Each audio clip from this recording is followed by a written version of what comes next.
Hello everyone, आप सबका स्वागत है लाइफ साइंस कैफ़े में। और आप देख रहे हो पालमपुर गांव की कहानी।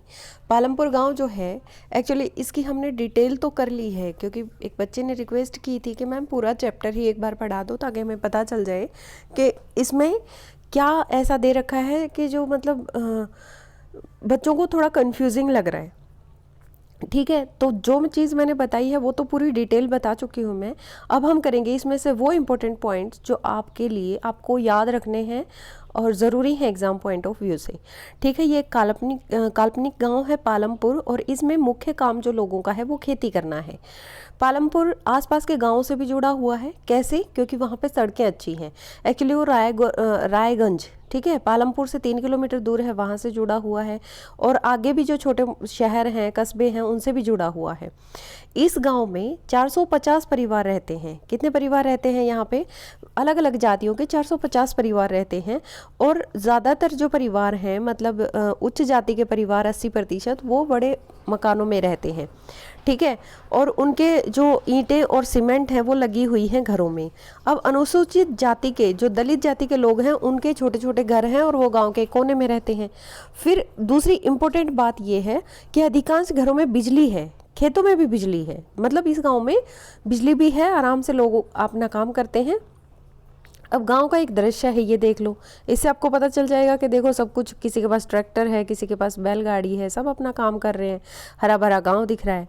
अब बिजली है तो नलकूप बिजली से ही चलते हैं, और इसका प्रयोग विभिन्न प्रकार के छोटे कार्यों के लिए भी होता है। ठीक है, नलकूप मतलब जो खेतों में सिंचाई का कार्य होता है वो इन बिजली वाले नलकूपों से होता है।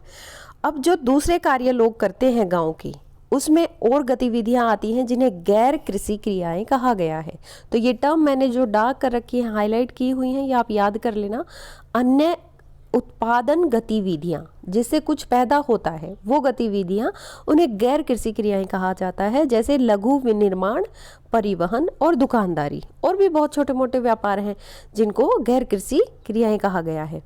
ठीक है, इतनी चीज़ क्लियर है आपके लिए। फिर उत्पादन का संगठन, मतलब उत्पादन चीज़ों का होता है या सेवाओं का होता है, उसके लिए क्या क्या चीज़ें ज़रूरी होती हैं। उसके लिए मेन 4 चीज़ों की ज़रूरत होती है। सबसे पहले है भूमि, ठीक है, प्राकृतिक संसाधन जैसे जल, वन, खनिज, और भी चीज़ें ज़रूरत होती है, पर भूमि तो है ही ज़रूरी। दूसरी चीज़ है श्रम, मेहनत करने वाले लोग चाहिए, काम करने वाले लोग चाहिए। ठीक है, तो ये क्रम में याद रख लेना कि सबसे पहले हमें भूमि की ज़रूरत है, फिर उस पर काम करने वाले लोगों की ज़रूरत है।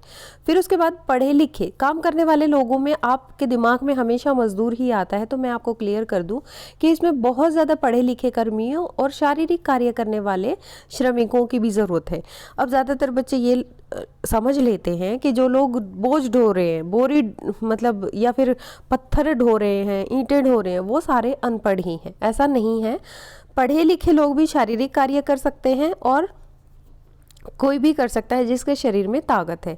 लेकिन इसमें दोनों तरह के श्रमिकों की ज़रूरत होती है, ज़्यादा पढ़े लिखे और शारीरिक कार्य करने वाले। यहाँ पे अनपढ़ नहीं लिखा हुआ है, ये ध्यान देना है बच्चों ने।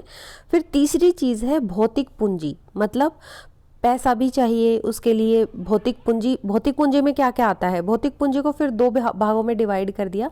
देखो, एक है औजार, मशीन, भवन। ठीक है, मतलब काम करने के लिए औजार चाहिए, कुछ मशीनें भी चाहिए, और कुछ भवन भी चाहिए, बिल्डिंग भी चाहिए। ठीक है, तो मशीनों में छोटी भी आती हैं और परिष्कृत मशीनें भी होती हैं, जैसे जनरेटर, टरबाइन, कंप्यूटर, ये चीज़ें भी है ना।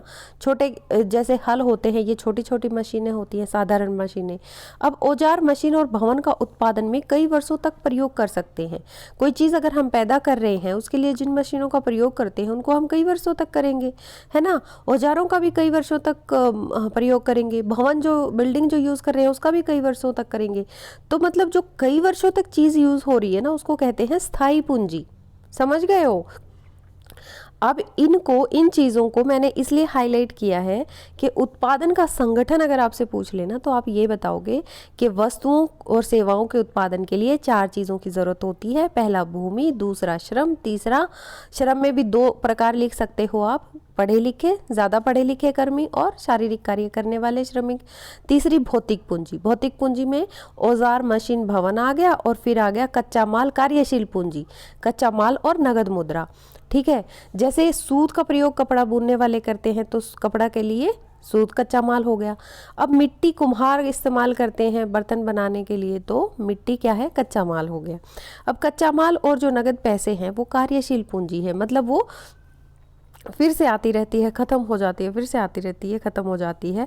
तो औजार, मशीनों और भवनों से भिन्न ये उत्पादन क्रिया के दौरान समाप्त हो जाते हैं। क्लियर हो गया। फिर चौथी आवश्यकता है कि जो बिक्री, मतलब जो सामान आपका तैयार हो गया उसको बिक्री हेतु उत्पादन करने के लिए भूमि, श्रम और भौतिक पूंजी को एक साथ करने योग्य बनाने के लिए ज्ञान और उद्यम की आवश्यकता पड़ती है। मतलब आपको ज्ञान होना चाहिए कि आपको ये चीज़ कैसे पैदा करनी है, कैसे बनानी है, कैसे लोगों को सेवाएं देनी है, उसे मानव पूंजी कहते हैं। ठीक है, सिर्फ इतना कर लो कि इन सब चीज़ों को जोड़ के जो चीज़ तैयार की जाती है, जो पैदा किया जाता है, वो किसकी वजह से होता है, इंसान की वजह से।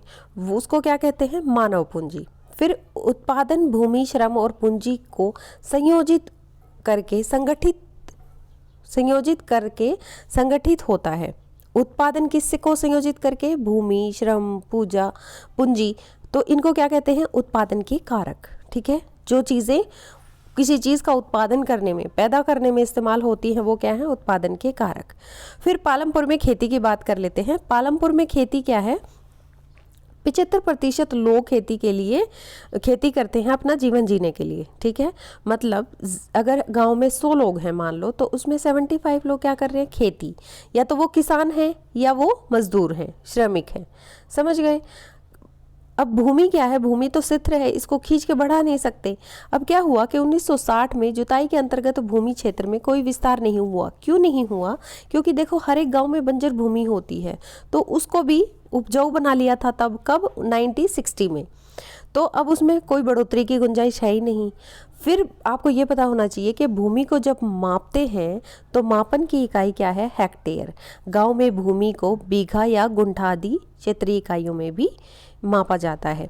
अब 1 हेक्टेयर किसके बराबर होता है, 100 मीटर की भुजा वाले वर्ग के क्षेत्रफल के बराबर। मतलब ये वाला क्या है, 1 हेक्टेयर, ये चारों तरफ से इसकी लंबाई कितनी है, 100 है, तो ये क्या है, 1 हेक्टेयर। समझ गए, ये चीज़ें याद रखनी है, इसलिए मैंने हाईलाइट कर रखी है। क्या उसी भूमि से अधिक पैदावार करने का कोई तरीका है? अगर कोई भूमि है उसे ज़्यादा पैदावार करनी है तो क्या करेंगे आप, देखो इसके लिए एक तरीका है कि आप एक से ज़्यादा फसलों को उगाएं। ठीक है, यहाँ पे है बरसात के मौसम में, मतलब खरीफ में किसान ज्वार और बाजरा उगाते हैं। तो यहाँ पे देखो कितने पॉइंट बनने वाले हैं अभी। अब आपको पता चल गया कि खरीफ का मौसम क्या होता है, मतलब बरसात का मौसम, और कौन सी फसलें उगा सकते हैं, ज्वार और बाजरा। फिर अक्टूबर और दिसंबर के बीच में आलू की खेती होती है। तो आपको ये पता होना चाहिए कि बरसात का मौसम जो होता है वो कौन सा होता है, कौन से महीने। ठीक है, अक्टूबर और दिसंबर के बीच में आलू की खेती होती है, और सर्दी के मौसम मतलब रबी में गेहूं उगाया जाता है। तो आपसे अगर एग्जाम्पल पूछ लिया जाए कि खरीफ की फसलों के नाम बताओ, तो आप बताओगे ज्वार और बाजरा। फिर आपसे पूछेंगे कि रबी की फसलों के नाम बताओ, तो आप बताओगे गेहूं। ठीक है, इसमें क्या है, भूमि के एक भाग में गन्ने की खेती भी की जाती है, तो गन्ना भी बोल लेते हैं किसान साथ साथ में, ताकि पैदावार ज़्यादा हो। इसकी वर्ष में एक बार कटाई होती है। गन्ना अपने कच्चे रूप में या फिर गुड़ के रूप में शाहपुर के व्यापारियों को बेचा जाता है। ये कहाँ की बात हो रही है, ये जिस गांव की हम बात कर रहे हैं उसके पास है शाहपुर। वहाँ पे या तो गन्ना कच्चा काट के ही बेच देते हैं या फिर उससे गुड़ निकाल के फिर बेच देते हैं। पालमपुर गांव की बात हो रही है ये। ठीक है, फिर पालमपुर में एक वर्ष में किसान 3 अलग अलग फसलें इसलिए पैदा कर पाते हैं क्योंकि वहाँ सिंचाई की सुविकसित व्यवस्था है। अगर पानी नहीं होगा तो इतनी फसलें थोड़ी ना उगा पाएंगे, तो इसलिए उनको ज़्यादा फायदा हो रहा है। बिजली का मुख्य प्रभाव पड़ा है सिंचाई की पद्धति पर। ठीक है, मतलब बार बार लोग सिंचाई कर सकते हैं आसानी से, जल्दी से सारी फसल में पानी दिया जा सकता है। फिर बिजली से और क्या फ़ायदे हुए हैं, देखो एक तो मुख्य प्रभाव सिंचाई पर पड़ गया।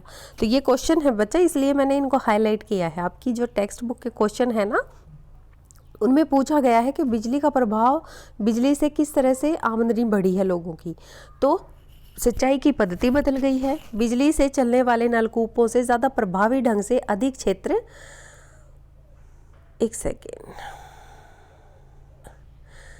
की सिंचाई की जाती है। मतलब बिजली से कम टाइम में ज़्यादा जगह को गीला किया जा सकता है, ठीक है, उसमें पानी दिया जा सकता है, सिंचाई की जा सकती है, समझ रहे हो। फिर देश में आज कुल कृषि का क्षेत्र 40% से भी कम क्षेत्र में सिंचाई होती है। मतलब अगर 100% ज़मीन में हम खेती करते हैं तो उसमें से सिर्फ 40% ऐसा है जिसमें हम सिंचाई करते हैं, तो बाकी 60 में कौन करता है, बाकी 60% बारिश के ऊपर निर्भर करती है, समझ गए। फिर एक वर्ष में किसी भूमि पर एक से ज़्यादा फसल पैदा करने को बहुविध फसल प्रणाली कहते हैं। बहुविध फसल प्रणाली, ये चीज़ याद रखना कि अगर साल में एक से ज़्यादा फसल पैदा हो रही है तो उसको कहते हैं बहुविध फसल प्रणाली। फिर पालमपुर में सभी किसान कम से कम 2 मुख्य फसलें तो पैदा करते ही हैं, और कई किसान पिछले 15-20 वर्षों से तीसरी फसल में आलू पैदा कर रहे हैं, ठीक है। 2 तो सारे ही पैदा कर रहे हैं, लेकिन पालमपुर के किसान इतने ज़्यादा जागरूक हो गए हैं कि वो तीसरी फसल भी ले रहे हैं, और वो क्या है, आलू की फसल है, ठीक है। फिर हम बात करेंगे, यहाँ पे दिया हुआ है कि 1960 के दशक के मध्य में पारंपरिक बीजों का प्रयोग किया जाता था। अब यहाँ पे आपको पारंपरिक खेती और आपको जो मॉडर्न है हरित क्रांति वाली, उसके बीच में डिफरेंस लिखना आ जाएगा। तो क्या करोगे, देखो उपज कम थी, पारंपरिक बीजों की उपज कम थी, तो मैंने इनको ही हाईलाइट किया है। पारंपरिक बीजों का प्रयोग किया जाता था, उपज कम थी, कम सिंचाई की आवश्यकता होती थी, और फिर उर्वरकों के रूप में गाय का गोबर और दूसरी प्राकृतिक खाद का उपयोग किया जाता था, समझ गए। प्राकृतिक बीज थे, उपज कम थी, कम सिंचाई की ज़रूरत थी, और प्राकृतिक खाद का उपयोग किया जाता था जिसमें गाय का गोबर होता था और दूसरी चीज़ें होती थी। तो इनको किसानों को कुछ भी खरीदना नहीं पड़ता था, बीज भी वो अपने ही रखते थे पुराने फसल के, ठीक है, और उसमें पानी भी कम होता था, सिंचाई भी कम करनी पड़ती थी, उनकी उपज भी कम थी, तो कुछ मज़े वाली बात नहीं थी। फिर 1960 के दशक के अंत में हरित क्रांति ने अधिक उपज वाले बीज यहाँ पे लिखा हुआ है HYV, S से हाई, Y से यील्डिंग, V से वैरायटी, हाई यील्डिंग वैरायटी, मतलब जिसकी उपज ज़्यादा हो। HYV बीज आए जिसमें के द्वारा गेहूं और चावल की खेती करने के तरीके सिखाए, ठीक है। उस तरीके में क्या था कि आप इसमें गोबर की खाद की बजाय उर्वरक डालेंगे, ठीक है, कीटनाशक डालेंगे, ठीक है, मतलब सब बाज़ार के वो लेकर आएंगे और उसको अपने खेतों में डालेंगे, बहुत सारा सिंचाई करेंगे, बहुत पानी डालेंगे, ट्रैक्टर से खेती करो। अगर इतना सारा काम करोगे आप, जिसमें सब कुछ उर्वरक भी होंगे, है ना, जैसे यूरिया वगैरह है, फिर कीटनाशक हैं, तो ये सब चीज़ें डालोगे तो वो जो है फसल तो ज़्यादा हो गई। अब जो HYV जो बीज थे उससे अनाज पैदा ज़्यादा हुआ। कितना ज़्यादा हुआ, पहले की अपेक्षा कहीं अधिक मात्रा में पैदा होने लगा। अधिकतम उपज पाने के लिए ज़्यादा पानी और ज़्यादा रासायनिक खाद और कीटनाशकों की ज़रूरत थी। अधिकतम उपज केवल अधिक उपज केवल अति उपज प्रजातियों वाले बीजों, सिंचाई, रासायनिक उर्वरकों और कीटनाशकों के आदि के संयोजन से ही संभव थी। मतलब अगर आप देसी तरीके से खेती करोगे तो उनका जो है ज़्यादा उपज नहीं होने वाली उससे। फिर ये तो आपको डिफरेंस पता चल गया, उसमें कम पानी की ज़रूरत थी और कम ही पैदावार थी। उसमें कीटनाशक इस्तेमाल नहीं करते थे, यहाँ पे कीटनाशक इस्तेमाल कर रहे हैं HYV हाई यील्डिंग वैरायटी में, ठीक है। फिर बात आती है कि जो ये मॉडर्न तरीका था खेती का, ये सबसे पहले कहाँ आया, तो ये याद रखो कि ये पंजाब में, हरियाणा में और पश्चिमी उत्तर प्रदेश के किसानों ने इसका सबसे पहले प्रयोग किया था। क्लियर है। फिर है लोगों ने ट्रैक्टर मशीनें खरीदी तो काम जो है वो तेज़ी से होने लगा। फिर उन्हें इनसे गेहूं की ज़्यादा पैदावार हुई, ठीक है। कितनी पैदावार बढ़ी, 1300 किलोग्राम प्रति हेक्टेयर से बढ़कर 3200 किलोग्राम प्रति हेक्टेयर तक पहुंच गई। ये याद रख लेना कि जो HYV बीजों से कितनी उत्पादन बढ़ी थी, 1300 से 3200 बढ़ गई, भाई बहुत ज़्यादा हो गई है। तो किसान तो खुश हो गया, चाहे वो बिल्कुल ही जहर खा रहे हों, क्योंकि जो यूरिया वगैरह है ये अच्छी नहीं है। फिर क्या भूमि यह धारण कर पाएगी, मतलब जो चीज़ें हम भूमि में डाल रहे हैं वो सहन कर पाएगी हमारी पृथ्वी। तो देखो, भूमि एक प्राकृतिक संसाधन है, जिस चीज़ को इंसान ने नहीं बनाया वो सारी चीज़ें प्राकृतिक हैं, आप याद रखना। फिर हरित क्रांति के कारण उर्वरकों के अधिक प्रयोग ने मिट्टी की उर्वरता कम कर दी, ठीक है। हम जितने ज़्यादा खाद डाल रहे हैं तो हमारी मिट्टी की उर्वरता जो है कम होती जा रही है। फिर पृथ्वी का जल स्तर है वो कम हो गया है। फिर एक बार नष्ट होने के बाद उसे पुनर्जीवित करना कठिन है। यहाँ देखो ये चीज़ ना बहुत काम की है, मैं आपको एक्सपीरियंस बता रही हूँ। हमने अपने खेतों में ना एक खेत में मतलब खाद नहीं डाला, तो उस खाद नहीं डालने की वजह से क्या हुआ कि वो भूमि में उर्वरता तो ख़त्म हो चुकी, क्योंकि पहले बहुत ज़्यादा खाद डल चुका।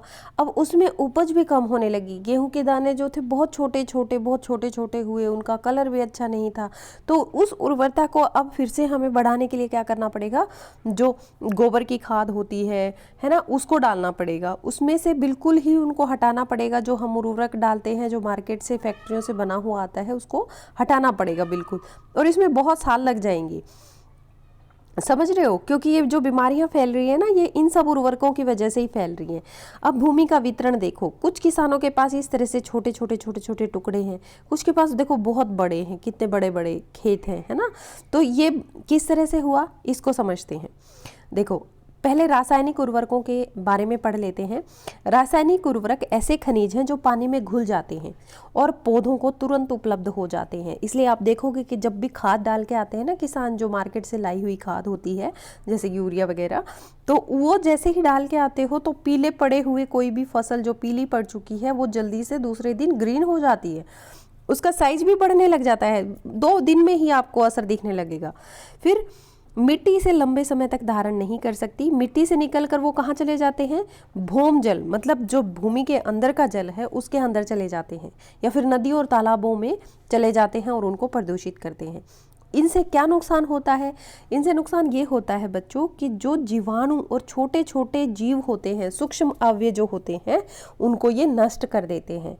और वो जीवाणु और वो सूक्ष्म जीव क्या करते हैं, हमारी मिट्टी की उर्वरता को बढ़ाते हैं। ठीक है, इसका मतलब ये है कि मिट्टी पहले की तुलना में कम उपजाऊ रह गई है।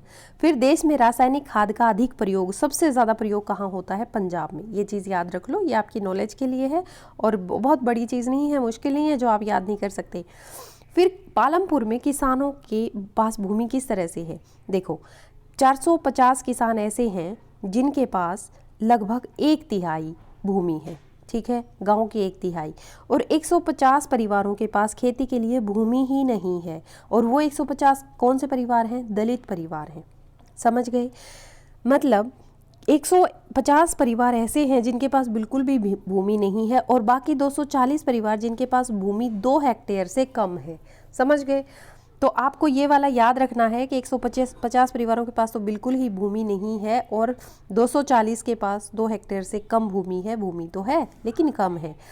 अब देखो कैसे कम हुई ये भूमि, गोविंद के पास 2.25 हेक्टेयर भूमि थी। ठीक है, अधिकतर असिंचित भूमि थी, मतलब उसको भी पानी नहीं मिल रहा था, वो भी बारिश के सहारे ही अपना काम चला रहा था। उसके 3 बच्चे थे और फिर उस भूमि में इतनी फसल नहीं होती थी कि उनका काम चल जाए, तो वो इसके लिए क्या करते थे, एक भैंस रखते थे।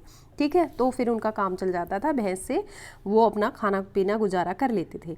अब जैसे ही गोविंद की मृत्यु हुई, वो ज़मीन उनके तीनों बेटों में बंट गई और उनके पास 0.75 हेक्टेयर ज़मीन रह गई। ठीक है, तो इतने से उनका काम नहीं चलता था, क्योंकि जब बेटे अलग हो गए, उनके फैमिली भी है, उनके लिए ज़्यादा उनको चाहिए अनाज वगैरह, तो गुजारा नहीं कर पा रहे थे। तो बाकी के साल वो क्या करते थे, काम ढूंढने के लिए निकल पड़ते थे। फिर है, गांव के आधे से ज़्यादा क्षेत्र में काफ़ी बड़े आकार के प्लॉट हैं, ऊपर देखा था ना हमने चित्र में।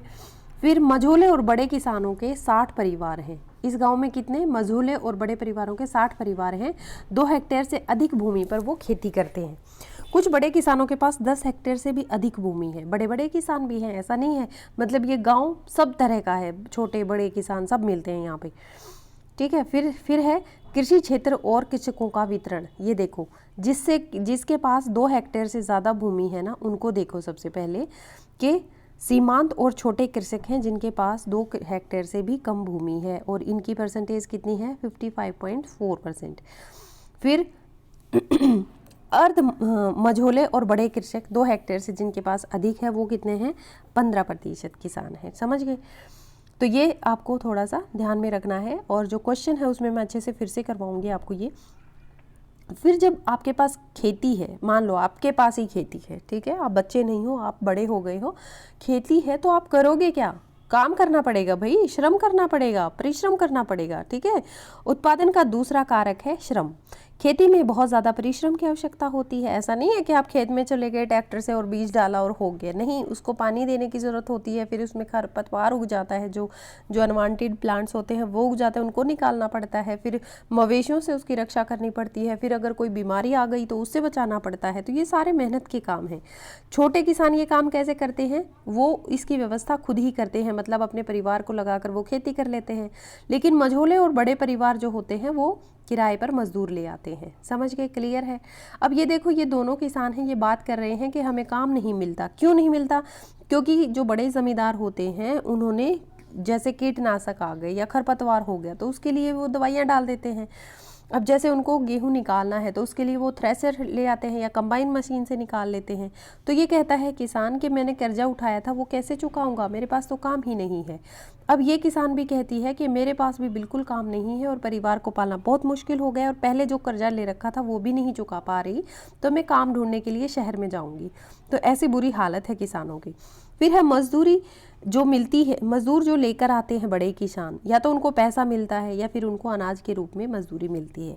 समझ गए? ये क्वेश्चन है आपकी बुक में कि जो मजदूर होते हैं उनको किस तरह से पैसा दिया जाता है, या तो उनको पैसा नगद दिया जाता है या फिर अनाज के रूप में। ये जो लाइनें मैंने अदा कर रखी हैं इनको आप एज सच थोड़ा सा पढ़ के देखना, फिर आपको अच्छे से लर्न हो जाएगा। कभी कभी श्रमिकों को भोजन भी मिल जाता है। फिर रोजगार की कमी है ना। अब देखो, ये क्वेश्चन और है आपकी बुक में कि किसान इतने कम पैसे में काम क्यों कर रहे हैं।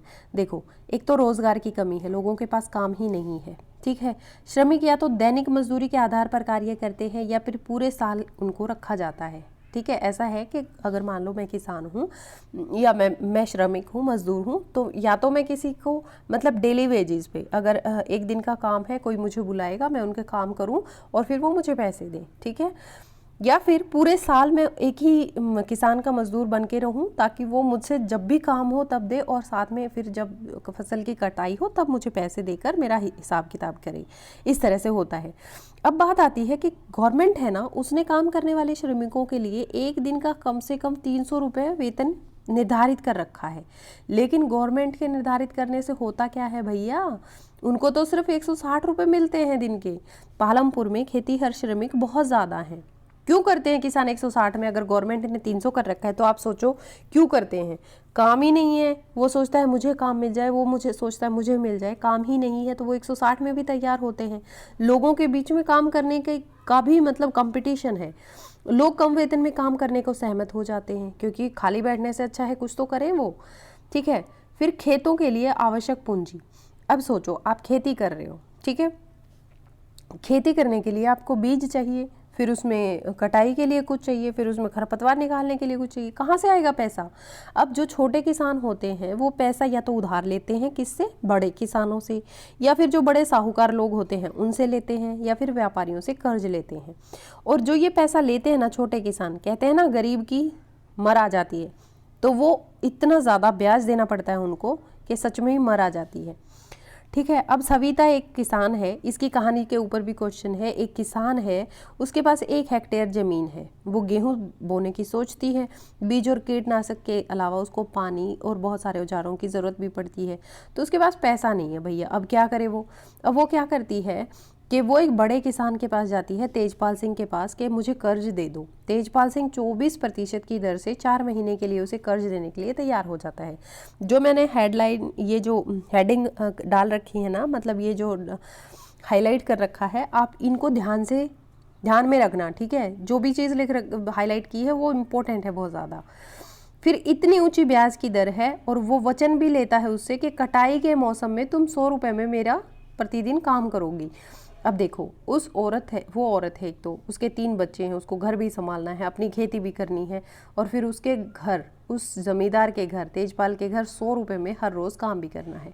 अब इस तरह से छोटे किसानों को कर्जा मिलता है। समझ रहे हो? तो बहुत कठिन है ना वो कर्जा उनके लिए चुकाना। फिर छोटे किसानों के विपरीत मझोले और बड़े किसानों को खेती से बचत होती है। उनको बचत कैसे होती है बड़े किसानों को, अब हम ये देखेंगे। ठीक है, छोटे किसानों का तो पता चल गया कि किस तरह से क्या होता है। उनको बचत कैसे होती है, देखो, अधिवेश कृषि उत्पादों से बिक्री, यहाँ से आपको पता चल जाएगा। देखो, जब भी गेहूँ पैदा किया, फिर गेहूँ की कटाई की, किसान गेहूँ का क्या करते हैं, मान लो आपके पास 1 एकड़ ज़मीन है, तो आप 1 एकड़ का आधे से ज़्यादा हिस्सा तो परिवार के लिए रख लोगे, ठीक है। फिर बचा हुआ गेहूं बेच दोगे। कितना बेच दोगे? हो सकता है 1 बोरी या 2 बोरी बेच दोगे, लेकिन उससे हो क्या जाएगा? कुछ भी नहीं बचता उसमें, तो उसका कुल उत्पादन बहुत कम होता है। ज़मीन ही कम है तो उत्पादन भी कम ही होगा। इसके साथ एक बड़ा हिस्सा तो परिवार के ही रख लिया, परिवार के लिए रख लिया। फिर छोटे किसानों की बात हुई ख़त्म यहाँ पे। अब बड़े किसान गेहूं में जो गेहूं की आपूर्ति, जो बाज़ार में आवश्यकता होती है उसकी पूर्ति करते हैं, ठीक है। उनकी अच्छी कमाई होती है। देखो जैसे तेजपाल सिंह है, वो क्या करता है, ज़्यादातर पैसा बैंक में डाल देता है। जब उनको, क्योंकि वो बड़े परिवार हैं, पैसे वाले हैं, उनको उस खेती से ज़्यादा कुछ रखने की ज़रूरत नहीं होती। अगर दिक्कत भी आती है तो पैसे वाले हैं, खरीद लेंगे दोबारा। अब वो पैसे बैंक में डाल देते हैं। पैसे का उपयोग सविता जैसे किसानों को कर्ज में देते हैं, उनका भी खून चूसते हैं वो, ठीक है। अब तेजपाल सिंह बचत के पैसों से एक ट्रैक्टर और खरीदने की योजना बना रहा है। मतलब उसका जो काम मजदूर करते थे वो ट्रैक्टर से करवा लेगा, ठीक है, तो उसके पैसे और भी बच गए। अब तेजपाल सिंह की भांति बड़े और मझोले किसान भी कृषि उत्पादों को बेचते हैं। सभी बेचते हैं जिनके पास अच्छा पैसा है, सब अच्छी ज़मीन है। एक भाग को अगले मौसम की पूंजी के लिए बचा के रखते हैं, ठीक है। कुछ किसान बचत का उपयोग पशु, ट्रक आदि खरीदने में या दुकान खोलने में भी कर लेते हैं। फिर पालमपुर में गैर कृषि क्रियाएं, ये टॉपिक, ये भी क्वेश्चन है आपके कि गैर कृषि क्रियाएं कौन सी होती हैं।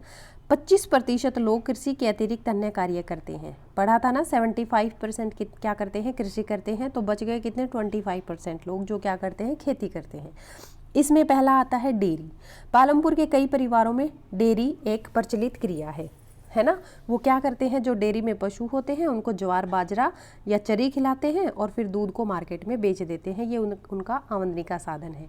फिर उसके बाद दूसरा व्यवसाय क्या है, लघु स्तरीय विनिर्माण का एक उदाहरण देखो। 50% से कम, 50 से कम लोग, 50% नहीं, 50 से कम लोग ही ये कार्य करते हैं, ठीक है। वैसे तो अगर ये शहरों में होगा तो फैक्ट्री होंगी, बहुत सारे लोग काम करने वाले होंगे, मशीनें होंगी।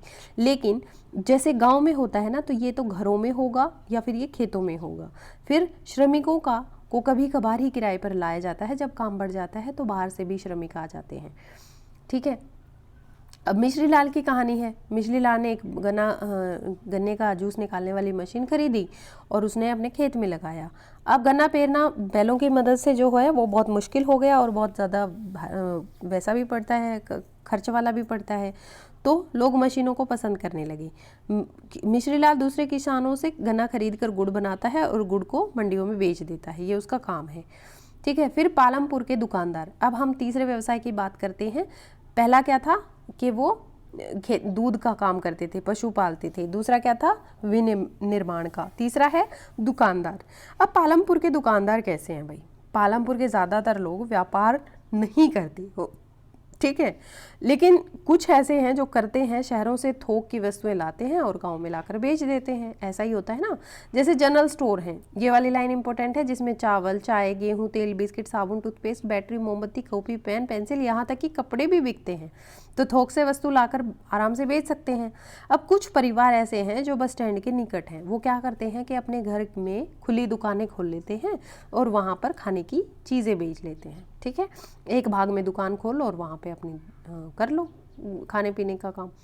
फिर है करीम की कहानी। करीम की कहानी क्या है कि कंप्यूटर केंद्र खोल लिया, गांव की 2 शिक्षित महिलाओं को लिया और वहाँ पे जिनको डिग्री मिली हुई थी उनको वहाँ टीचर रख लिया और वो अब गांव के बच्चों को पढ़ाते हैं। क्लियर हो गया। फिर चौथा कारोबार क्या है, परिवहन। परिवहन से क्या है, पालमपुर और रायगंज के बीच सड़क, कई प्रकार के वाहन चलते हैं बीच सड़क पर, ठीक है। कहाँ पर, पालमपुर और रायगंज। रिक्शे वाले भी, तांगे वाले, जीप, ट्रैक्टर, ट्रक ड्राइवर सब चलते हैं यहाँ पे। दूसरी गाड़ियाँ वो क्या करते हैं, लोगों को यहाँ से वहाँ ले जाते हैं और वस्तुओं को भी एक जगह से दूसरी जगह पहुँचाते हैं, ठीक है। अब किशोर की कहानी देख लो। किशोर क्या है, खेतीहर मजदूर है। किशोर भी अपनी मजदूरी से घर परिवार की आवश्यकताएं पूरी करता है, लेकिन बहुत मुश्किल से कर पाता है बेचारा। पिछले वर्ष किशोर ने बैंक से कर्ज लिया था, सरकारी कार्यक्रम के अंतर्गत था। अब भूमिहीन निर्धन किसानों को सस्ते दर पर ब्याज मिल रहा था। किशोर ने भी एक भैंस खरीदी और दूध बेचता है और अपनी भैंसा गाड़ी भी चलाता है और जिससे वो सामान भी इधर उधर से ले आता है, तो उसका काम अच्छे से चल रहा है पहले से, ठीक है। अब ये है आपका सारांश जो अगर आप कहोगे तो मैं पढ़ा दूंगी, वरना आपका चैप्टर काफ़ी कम कर दिया है मैंने, और मुझे लगता है कि इसमें ज़्यादातर क्वेश्चन मैंने कवर कर दिए हैं। आई होप आपको ये समझ आया होगा, ये शॉर्ट नोट की फॉर्म में था।